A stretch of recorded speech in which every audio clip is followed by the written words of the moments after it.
So as you come through the gate of the Slave River, you have some images on the wall. That name is George Padmore. You have George Ferguson. And the first one that caught my attention was over there was Nanny, Queen Nanny.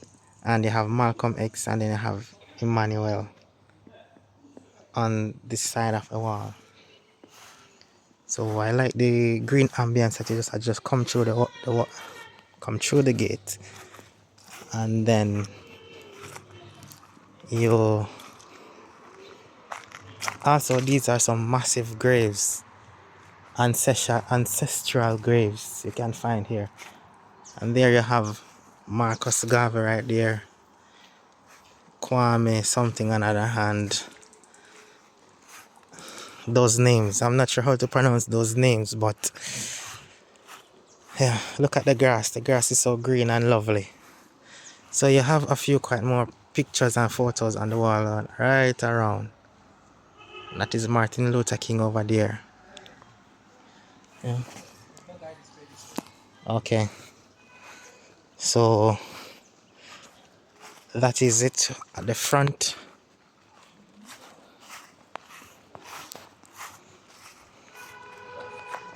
So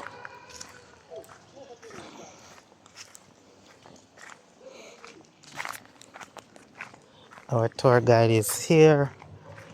The tour. Yeah.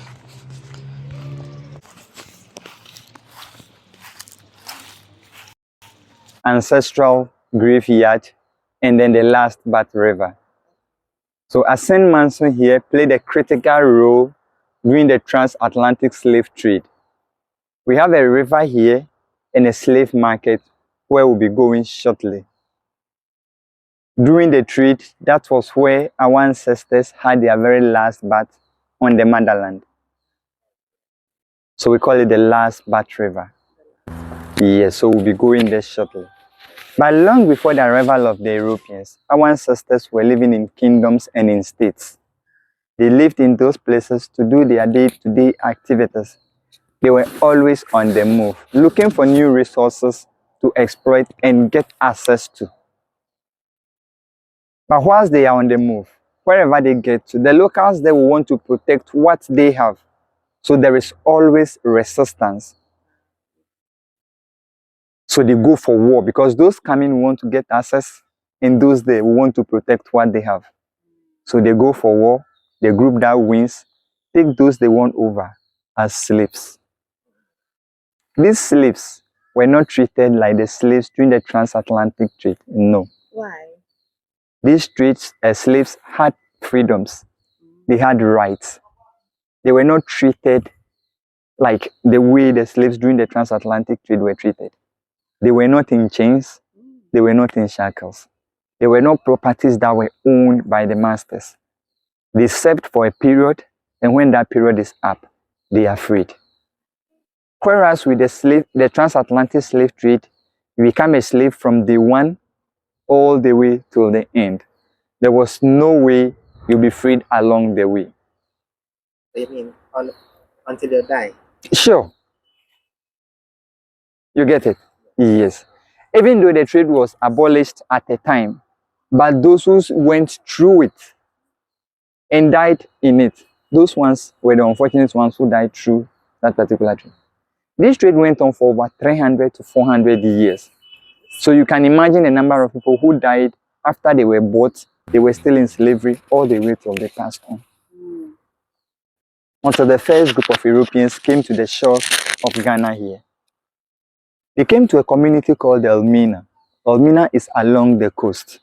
Yeah. They got there in the year 1471. They stayed there, and by 1982, they were done building their very first castle there. They named the castle after one of their saints called St. George. So that castle became St. George's Castle. That was the first castle built in the motherland. Yeah. They stayed there to trade with our ancestors. They were into buying of gold, ivory, pepper, and other spices. So they were there and were trading with our ancestors. They were using those facilities as storage facilities and also places they themselves were staying. They traded with our ancestors for a very long time. Okay. The trade at the time wasn't by using of money, but they were practicing what we call barter trade. What does it mean? They will bring certain commodities and in exchange, they will come for certain commodities. That was the kind of trading they were having with our ancestors. By the 15th century, they got access to the New World. And they captured or they enslaved the locals they got over there, who were the Red Indians. There was a time this disease came there called the smallpox. So the smallpox killed several of the Red Indians. So they needed extra manpower on those plantations.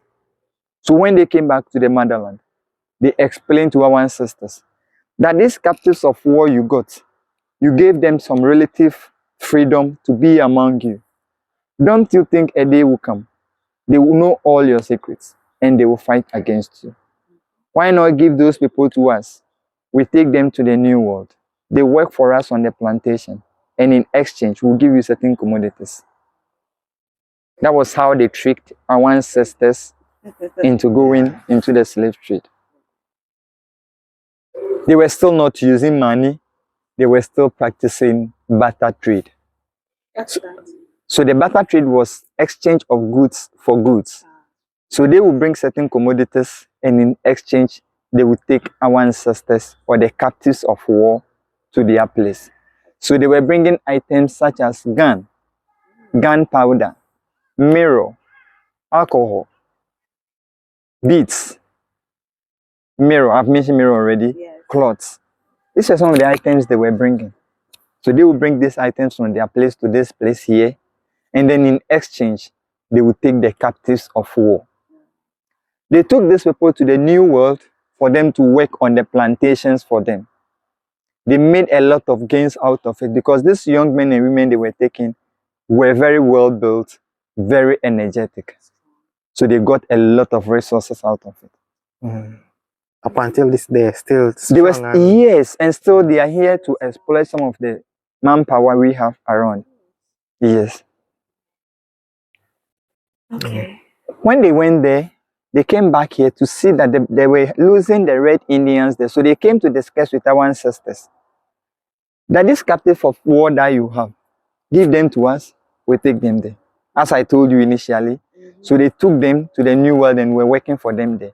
Because they were making a lot of gains, other countries took interest and wanted a share of this trade. So the Dutch, the Danes, the Germans, the French, the English, all of them came around. They all wanted share of this particular trade. Among they themselves, they were fighting for dominance. They built over 40 forts and castles along our coast, where they used as their storage facility, and we also staying there. When the slave trade got to its peak, they were using the same facilities to store captives. So imagine a building that was built to hold goods, all of a sudden being turned to hold human beings. No provision for washrooms, no provision for ventilation. Just imagine for a second how it was being in a room without windows, without washrooms. So the same room they were staying in, it was in the same room they were defecating or easing themselves, and it was in the same room they were sleeping. Just imagine for a second. But those were some of the things our ancestors went through. Among they themselves, they fought severally to get dominance over these resources. Because the demand became more than the supply, they were able to influence some of the locals, gave them gun and gunpowder to go into the interior to capture people for them. They went all the way to places such as Chad, Mali, Niger, Burkina Faso to kidnap people for them. They brought them by road, they walked, walking barefooted. all the way from where they were captured from until they get to the riverside here. Do you know something? From here, when we are going to the riverside, we are also going to walk barefooted. Yeah. So that we can able to integrate ourselves into the story well, to have a feel of what our ancestors had, until we finally get to the riverside. It gives us a feel of that experience. It gives us some level of connection to what our ancestors went through. Wow. It's not too early to start asking questions. Oh, you can ask questions. It's part of what we are doing. So like you know this story by heart, yeah? So sometimes when you say it, how do you feel? How do you feel? Like, how do I feel when we are telling the story? Down and you're thinking about it. So thinking about it, it's an emotional journey. It's an emotional experience, because we in our part of the world, even if you are traveling sometimes, going to a place that we have an idea when you will come back. Yeah. Even leaving your people, there are instances people cry, both young and old cry. So imagine taking people from their roots to an unknown place. You don't know what went on there. You don't know how they moved to that place, whether they will come back or not. Or they make it's always an emotional journey. Yes. Wow. Several people died during this particular trade. Several of them died. Some got drowned in rivers. Some died out of starvation. And some were intentionally shot at. Some were even on occasions chained to trees and offered to animals as food.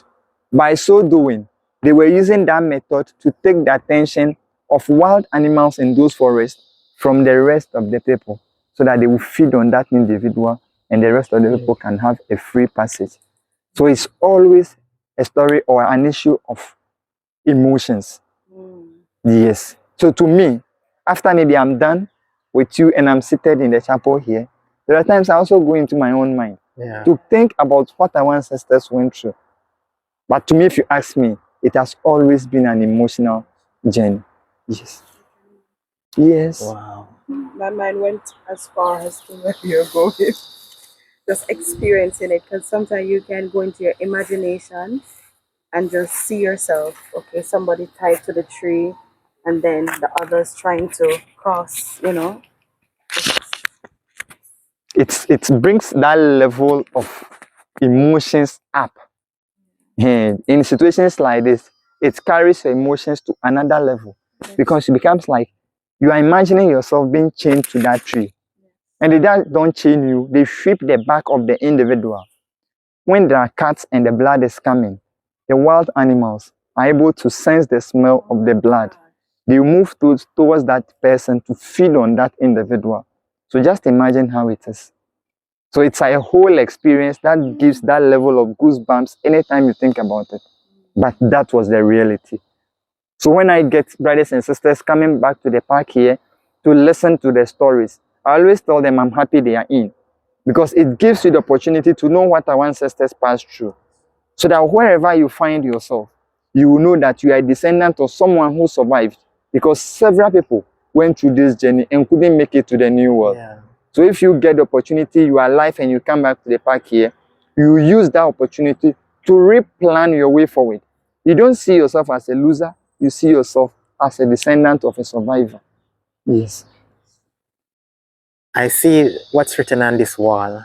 It's a memorial wall of return. Yes. What does that mean? So this wall was erected here in the year 2007 as part of the Joseph Project. Yeah. Joseph Project was a project that was done. It was a nationwide project done to give opportunity to our brothers and sisters in the diaspora to come back to their roots. So the wall was erected to give them the opportunity to write their names on the wall, to show that finally they are back to their roots. So the front here and the back, we have several names on it. But fortunately or unfortunately, all the spaces are full for now. So we are no more allowing people to write names on it.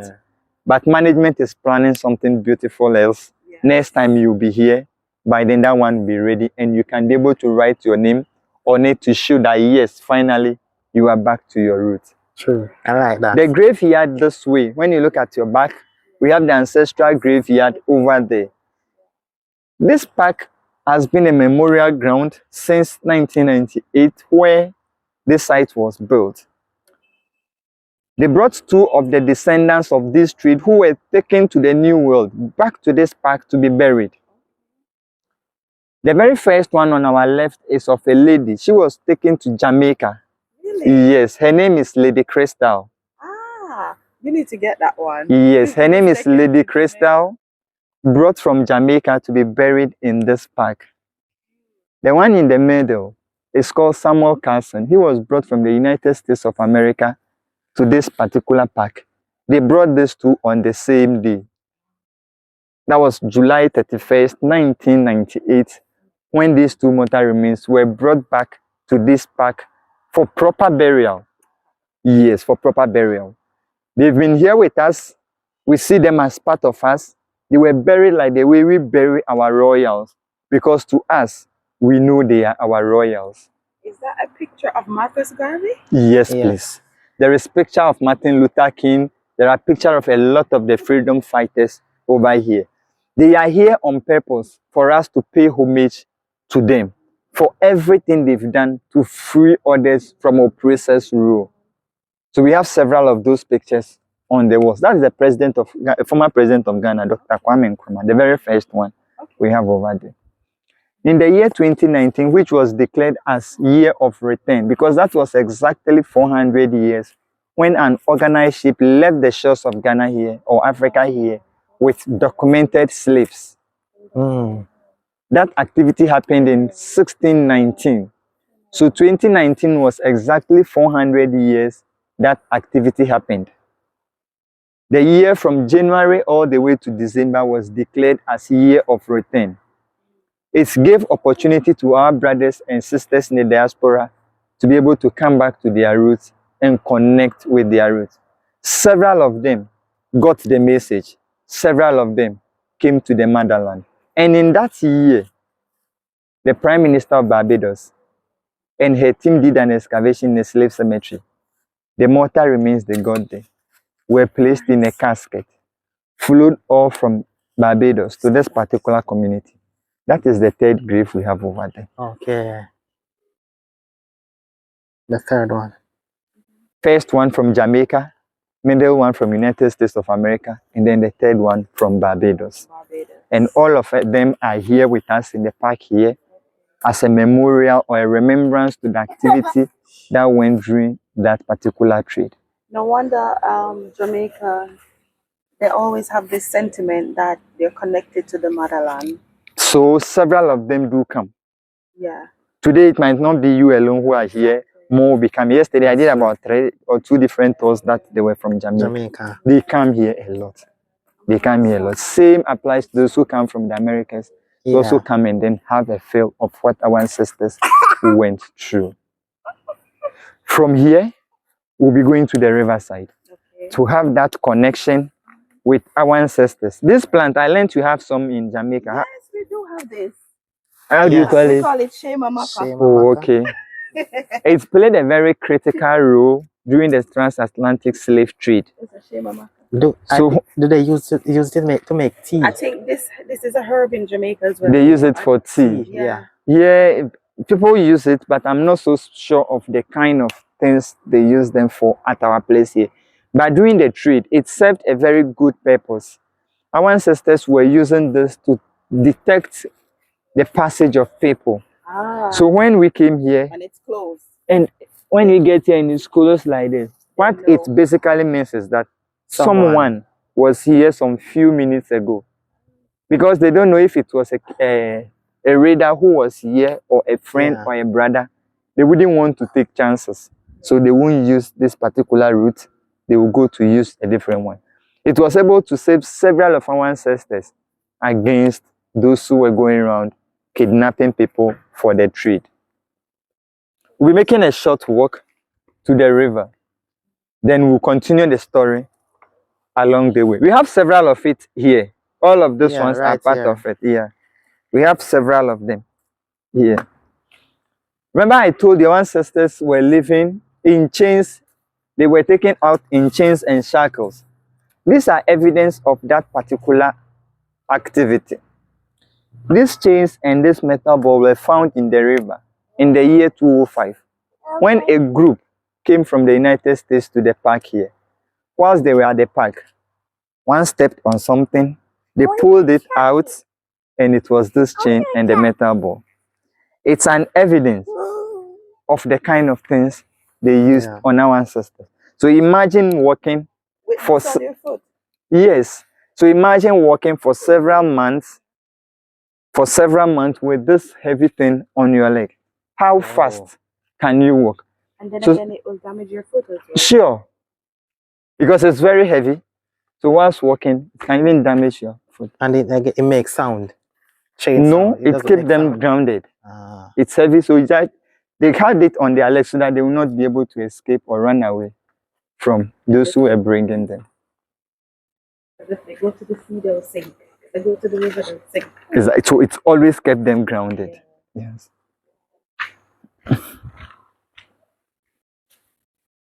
So from this section, we are taking our footwears, and then we'll be able to walk from here all the way to the riverside.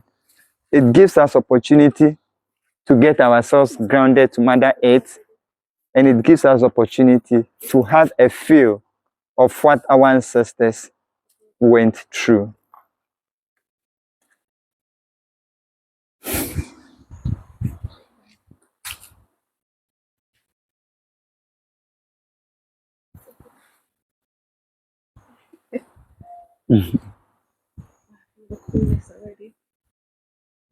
It's a very cool place and always quiet. In exception of some few birds that we hear making sounds, it's always a very quiet place. And that was how the environment were during the days of this trade, because most part of the country at the time were very thick forest zones. So imagine moving through a forest of this nature. There are times they sense the presence of wild animals. Those among the captives that they think are giving them the problems or are not cooperating with them, they single them out, they chain them to a tree, lash their back. When blood is coming, they leave them there. The wild animals will be able to sense the smell of the blood, move towards that individual to feed on him. So I knocked in a way of asking permission from our ancestors. We believe several of them died and were thrown into these forests over here. So if we get the opportunity to go into their midst, the best we can do is to knock, ask permission from them that we are coming into their domain before we enter into the gate. At the time, this lane wasn't as big as this. It was just a footpath. But because of the numbers we get here, who come to visit every day, we try opening it up so that there will be enough space so that we can walk through seamlessly.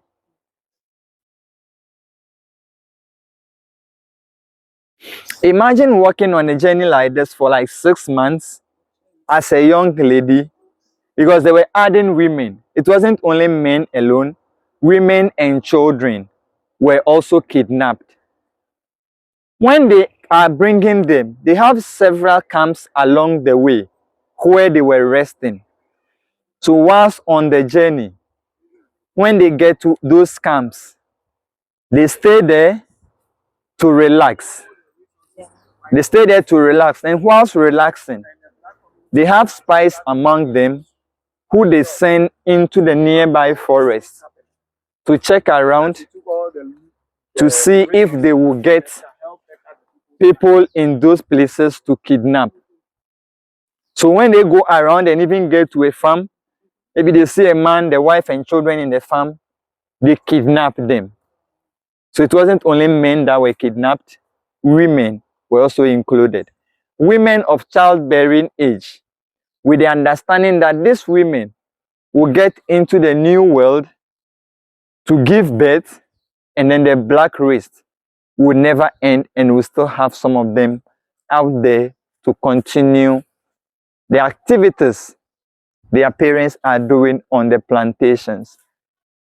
Just imagine going on this kind of journey, which takes about 6 months. That is 6 different periods that the young lady will observe on the way. Yeah, 6 months. Yes. So those periods that the young lady will be having, are you sure there will be any provision for a better sanitary system? No. No. When there are cramps, menstrual cramps or whatever, the lady goes through it that way.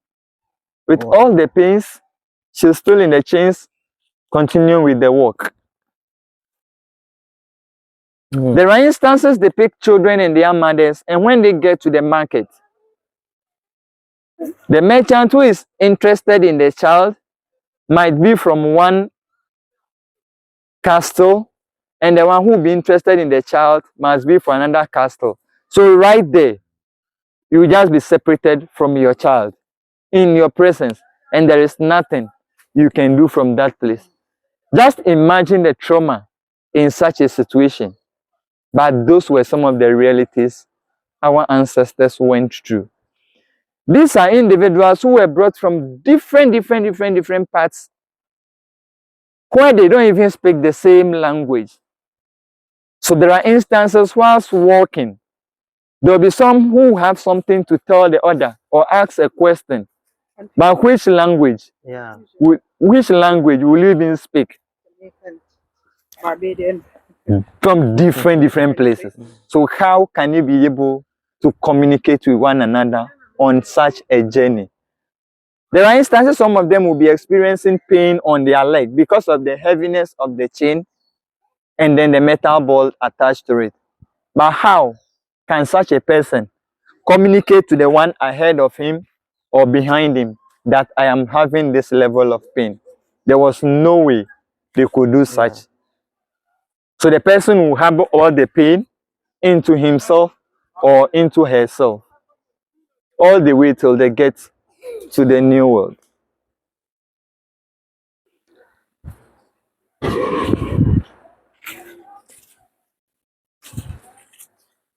They make this journey for several months until they get to the market here. This market here at the peak of the trade was the busiest of all the slave markets in West Africa.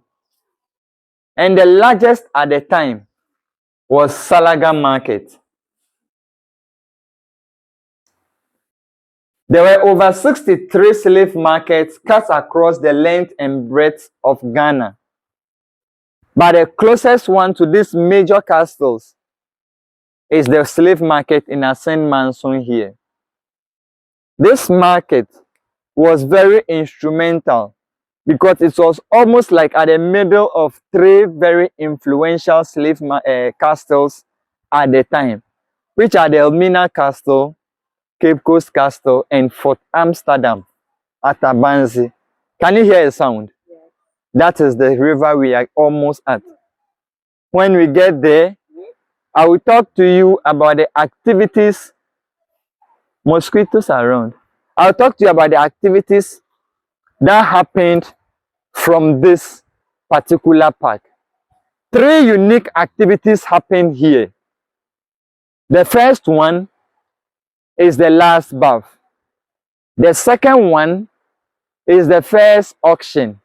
And the third one is the first branding. All of the space you see here were part of the slave market. All of it. It was the busiest slave market in the whole of West Africa at the time. So let's go closer to the water to talk about the last bath, and then we continue with the rest of the experiences from here.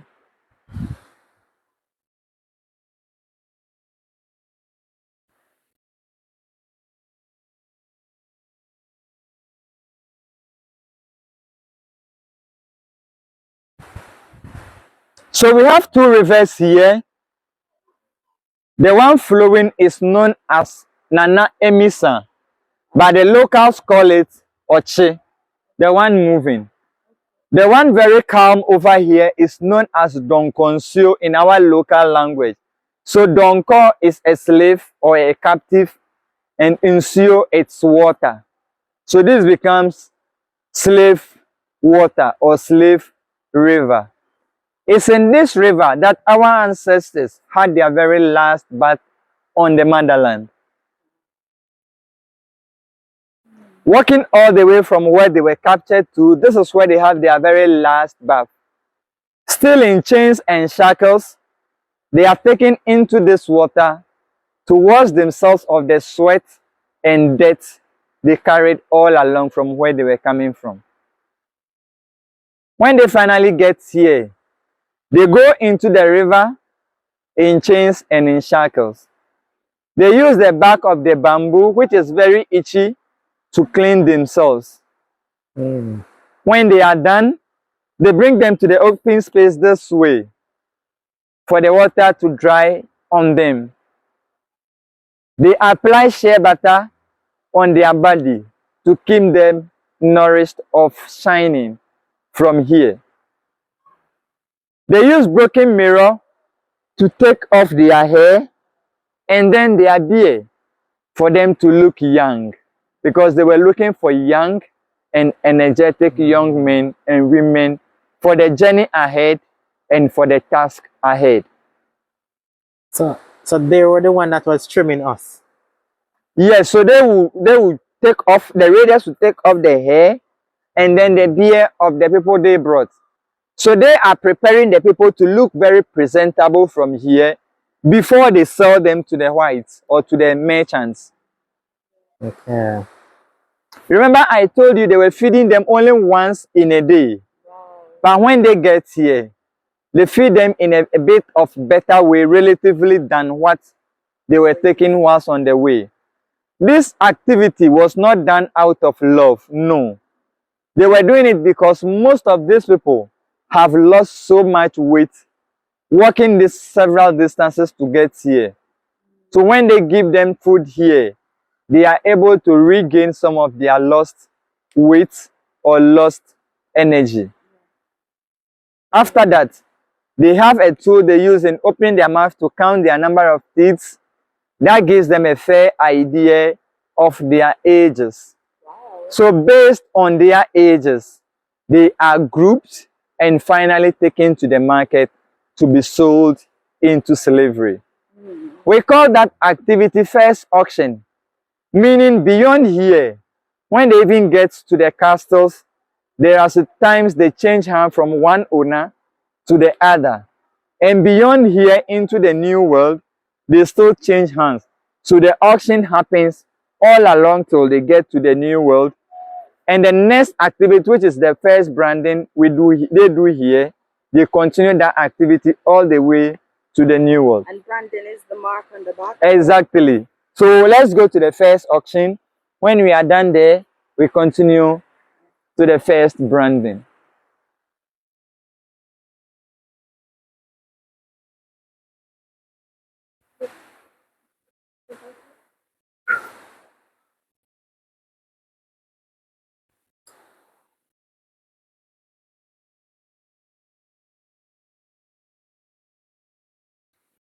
With the first auction, after they are done preparing them to look fresh for the market, they chain them this way for the merchants who came from all those castles I mentioned earlier to pick who they want.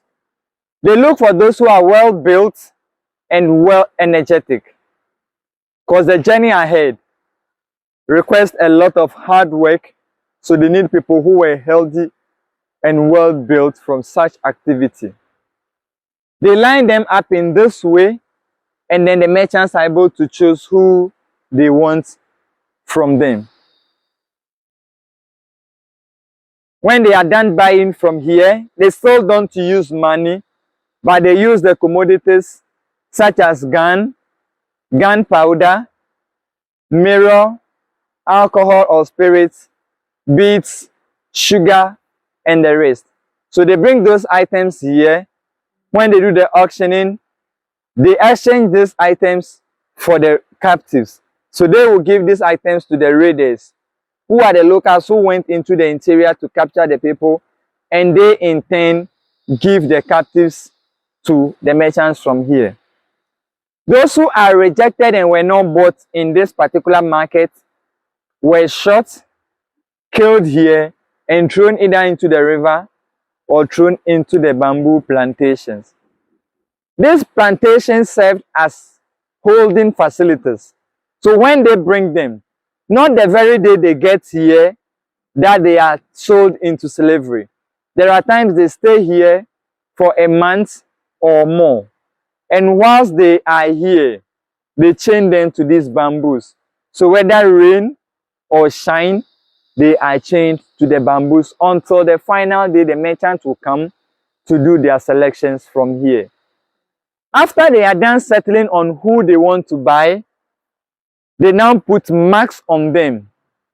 These marks become signs of identity to show which merchant owns which captive.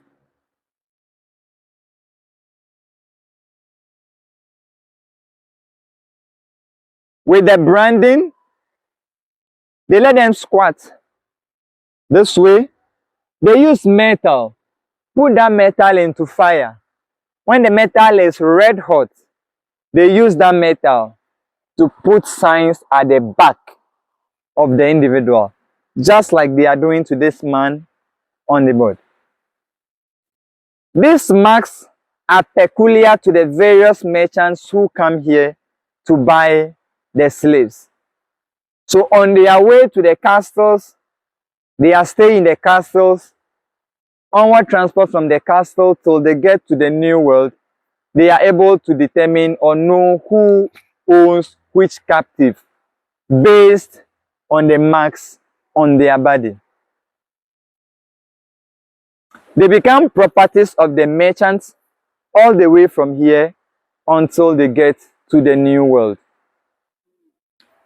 Whereas our ancestors used the last bath to get out of the motherland, whenever we, the descendants of this particular trade, are back to our roots, we don't use that water to get access to the river.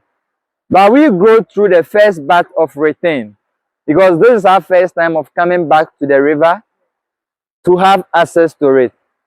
We get in there to have a fill of the water, to thank our ancestors for their resilience, to connect with the river, to communicate with our ancestors, and to sometimes ask them certain questions we will want to ask them.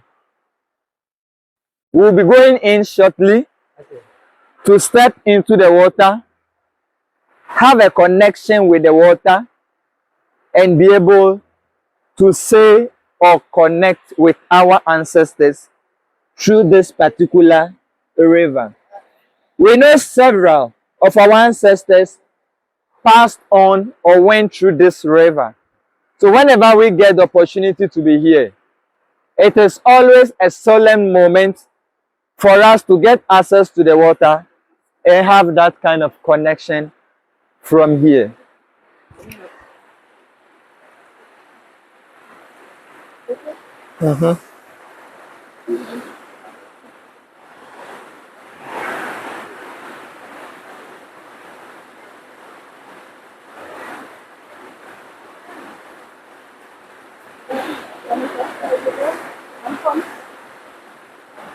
So we'll be stepping in the river to have that kind of connection with our ancestors from here. Come this way. Yes, this way is nice. Yes. So you are free to touch the water.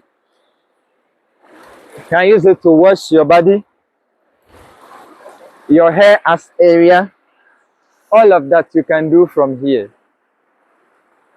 It's a way of us connecting with our ancestors and telling them that finally we are back to our roots. It's a perfect opportunity for us to do our meditations from here. I will shortly be getting out of the water to stand this way to give you the chance. If there are questions you want to ask our ancestors, there are certain things you want to tell them, or you want to just say thank you to them for their resilience in getting to the new world and you are back here, this is a perfect opportunity for that. From here, we give one gift. That gift is for us to pick a coin, say one wish on the coin, only one, and then throw that coin into the river. It's an issue of belief, it's an issue of faith. If you believe in it, it works for you. From here, I'll be at the back here. You have your time to yourself I don't have to do your meditations. And then when you are done and you want to take pictures, it's allowed from here all the way to the park. There are several places I'll be showing to you. I'll be recommending those places to you until we get to the park. And then you can take pictures from those places. If there is any question you want to ask, you are free to still ask your questions from here. I'll be at the back here waiting. You have kind? How do you do it? Let him go now. If you let him go. Yeah. What you say almost with the coin? So you hold the coin, then one thing you want, one wish, only one. Only one wish. So you say your one wish on the coin. You say one wish on the coin, and then you throw the coin into the river. You leave it there. Just one wish, the topmost wish on your heart. If you add your belief system to my belief system, I know our ancestors will grant it. Picture. Video.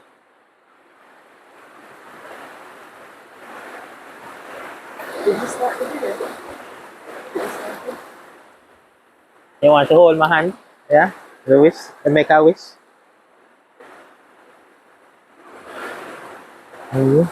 So.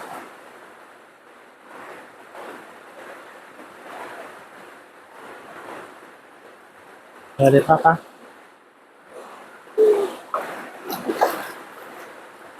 The water feels nice. Thank you. You want to go back in? No, hold him. As you stop. As you stop. Oh, I stopped it. Oh. Okay, that's fine. So when you look up Okay. there, you see a written there, we are back home. Yeah. Yes. So it's a way of telling our brothers and sisters from the diaspora that finally we are back to our roots. It's a perfect place for taking pictures. So if you want to take your picture, you can go up that way and then we take the picture from this direction. Okay. Then once we are in the park going, I'll recommend some places for you to take pictures all the way till we get to the main park and then finally end our experience from there. Okay. So you can climb and then he takes a picture of you. Right. I'll stop this one now.